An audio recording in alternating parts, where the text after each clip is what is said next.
नमस्कार विद्यार्थी मित्रांनो, ऑफिसर्स ऑनलाईन अकॅडमीमध्ये मी सुप्रिया आपणा सर्वांचं मनपूर्वक स्वागत करते. आज आपण कंबाईनच्या दृष्टीने महत्त्वाचे असणारे राज्यघटना या विषयावरती आयोगाने जे यापूर्वी प्रश्न विचारलेले आहेत त्या प्रश्नांचा अभ्यास करणार आहोत. त्या प्रश्नांचं आपण डिटेल असं एक्सप्लेनेशन पाहणार आहोत आणि आज आपण 2016चे प्रश्न पाहणार आहोत. 2017, 2018 आणि 2019चे जे प्रश्न होते ते ऑलरेडी आपण एक्सप्लेनेशन पाहिलेलं आहे. त्याचे व्हिडिओज तुम्हाला प्लेलिस्टमध्ये मिळतील. जर तुम्ही ते पाहिले नसतील तर पाहून घ्या. चला तर मग आजच्या लेक्चरला सुरुवात करूयात. सगळ्यात पहिला प्रश्न आहे, 1947च्या भारतीय स्वातंत्र्य कायद्याने संविधान सभेच्या स्थानामध्ये बदल झाला. या कायद्याच्या संदर्भात खालीलपैकी कोणते विधान बरोबर नाही? पर्याय क्रमांक 1, संविधान सभा पूर्ण सार्वभौम बनली.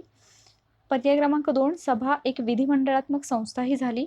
पर्याय क्रमांक 3, सभेची एकूण संख्या पूर्वीच्या 1946 मधील नियोजित संख्येपेक्षा वाढली. आणि पर्याय 4, मुस्लिम लीग सभासदांनी भारतासाठी असलेल्या संविधान सभेतून माघार घेतली. या प्रश्नाचं जर बरोबर उत्तर पाहिलं तर ते आहे पर्याय क्रमांक 3, म्हणजेच हे विधान चुकीचं आहे.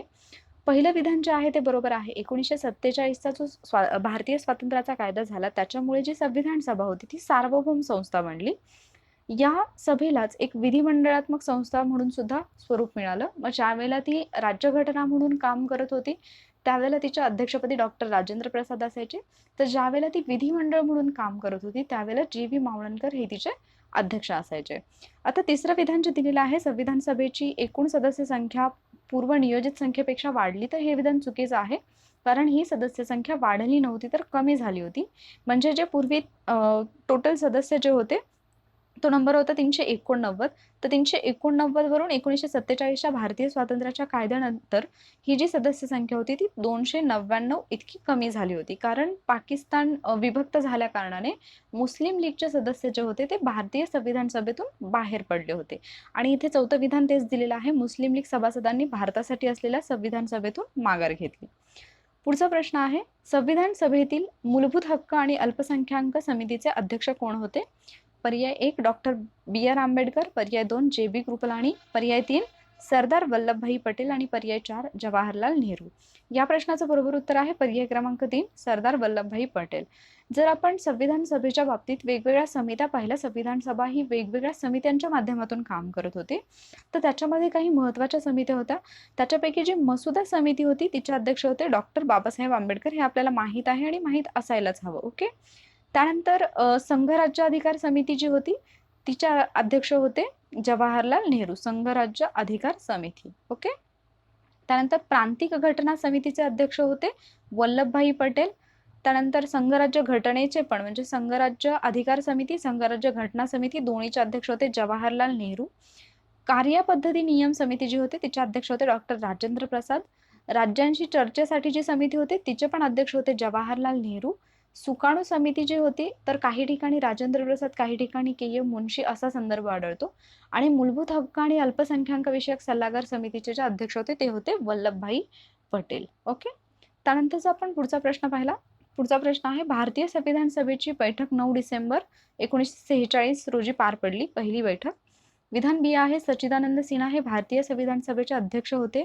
विधान सी आहे, भारतीय संविधान सभेने 26 नोव्हेंबर 1949 रोजी संविधान स्वीकारले. याच्यामध्ये आपल्याला विचारलेलं आहे की बरोबर विधान कोणतं? तर या प्रश्नाचं बरोबर उत्तर जे आहे ते आहे पर्याय क्रमांक 4, फक्त ए आणि सी बरोबर. ओके.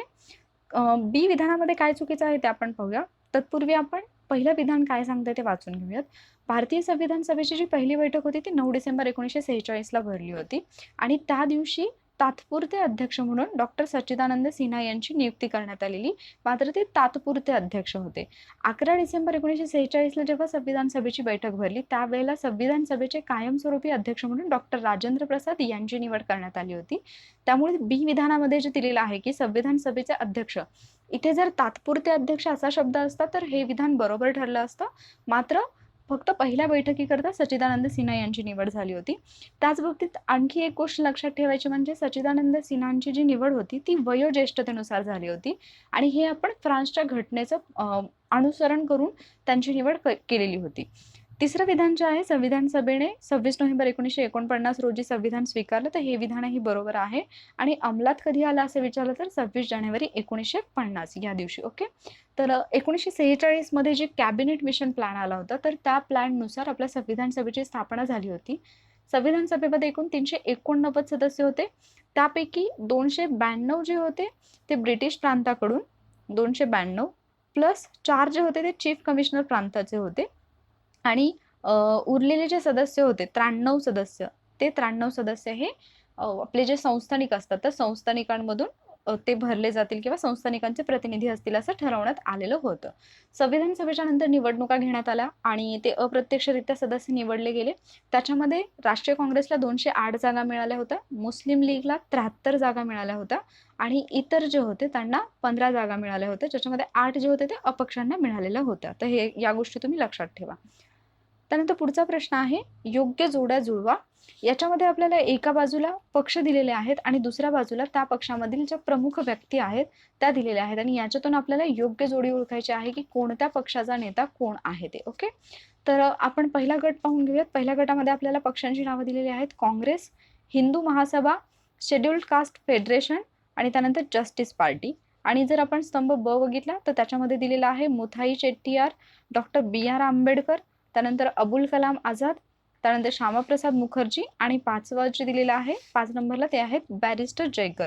तर या प्रश्नाचं जर आपण बरोबर उत्तर पाहिलं तर ते आहे पर्याय क्रमांक 1, म्हणजेच काँग्रेसचे जे सदस्य आहेत ते आहेत अबुल कलाम आझाद. हे तुम्हाला माहीतच असेल, दिल्ली येथे जे अधिवेशन झालं होतं तर त्या अधिवेशनाचं अध्यक्षपद अबुल कलाम आझाद यांनी भूषवलं होतं आणि राष्ट्रीय काँग्रेसचे सर्वात तरुण अध्यक्ष म्हणून सुद्धा त्यांना ओळखलं जातं.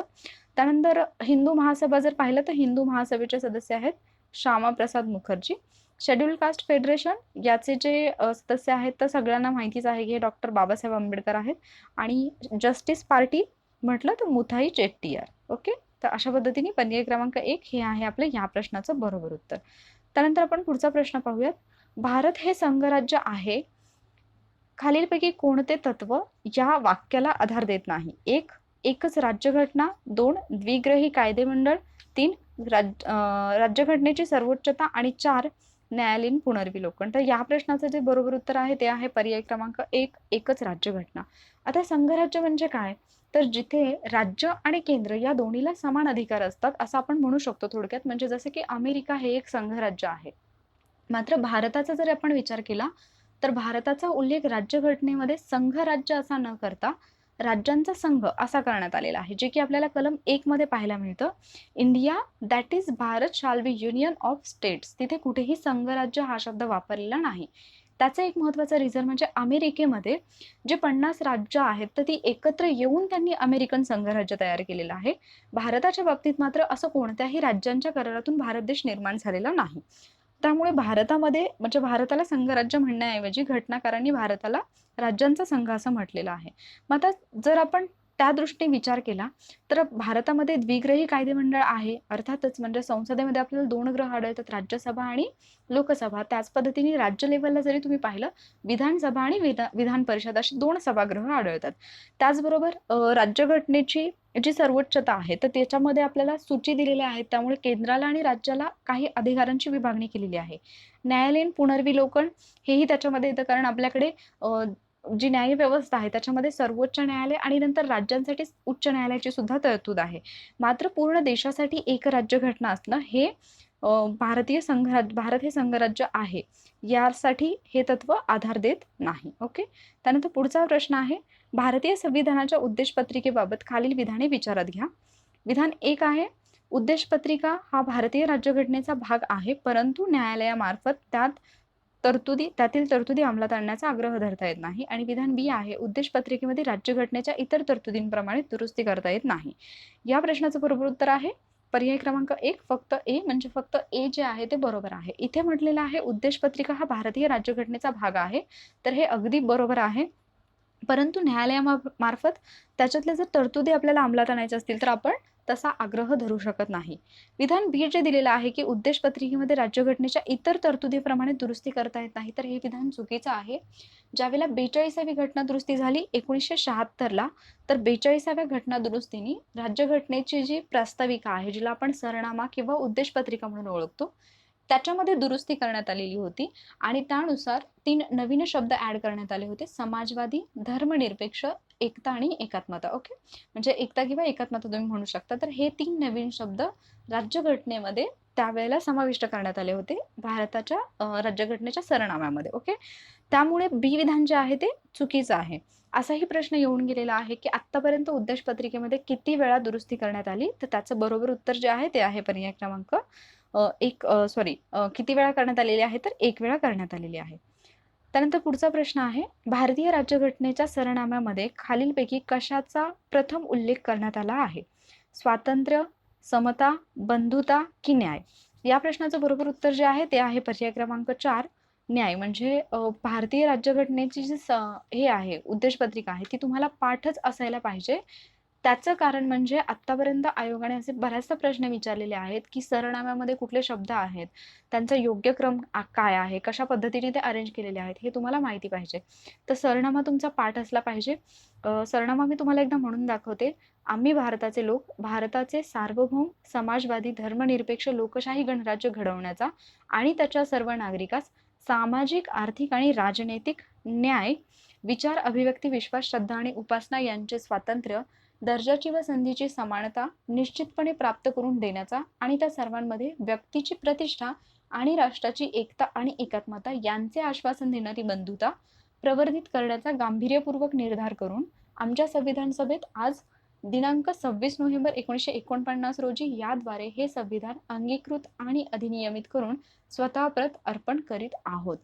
या संविधानाच्या प्रास्ताविकेमध्ये जे शब्द दिलेले आहेत, म्हणजे आपण पाहिलं की सामाजिक आर्थिक आणि राजकीय न्याय हे सगळ्यात पहिल्यांदा आलेलं आहे. त्यानंतर विचार, अभिव्यक्ती, विश्वास, श्रद्धा आणि उपासना यांचे स्वातंत्र्य हे नंतर येतं. म्हणजे न्याय पहिल्यांदा येतं, त्यानंतर स्वातंत्र्य येत आहे, त्यानंतर दर्जाची आणि संधीची समानता, त्यानंतर एकता आणि एकात्मता, व्यक्तीची प्रतिष्ठा, राष्ट्राची एकता आणि एकात्मता यांचे आश्वासन देणारी बंधुता. तर हा क्रम आहे, हा क्रम सुद्धा तुम्हाला विचारला जाऊ शकतो. तर या प्रश्नाचं बरोबर उत्तर आहे पर्याय क्रमांक 4, न्याय हा शब्द भारतीय सरनाम्यामध्ये सर्वप्रथम आला आहे. आणि भारताचा जो सरनामा आहे राज्यघटनेचा तो तुम्हाला पाठच असणं आवश्यक आहे. पुढचा प्रश्न आहे, विभाजनानंतरच्या आंध्र प्रदेशची राजधानी अमरावती कोणत्या शहरासारखी बनवली जाणार आहे? पर्याय 1 शांघाय, पर्याय 2 सिंगापूर, पर्याय 3 ॲम्स्टरडॅम आणि पर्याय 4 लॉस एंजल्स.